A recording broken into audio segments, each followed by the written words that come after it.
Updating your email address on Pinterest is a straightforward process. Follow these steps to ensure your account information is current. Step 1. Log into your account. Open the Pinterest website or app and log in using your current email address and password. Step 2. Access account settings.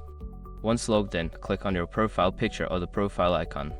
Look for the settings option, usually represented by the icon, and click on it to access your account settings. Step 3. Find email settings. In the account settings menu, locate the section labeled account or email. This section will display your current email address and provide options for editing it. Step 4. Update your email address. Click on the option to edit or change your email address. Enter your new email address in the provided field and double check for any typos. Step 5. Save changes. After entering your new email address, look for a Save or Update button at the bottom of the page. Click it to confirm your changes. You may need to verify your new email address by clicking a link sent to it. Make sure to check your new email for any confirmation messages from Pinterest. Keeping your email updated ensures you receive important notifications and can recover your account if needed.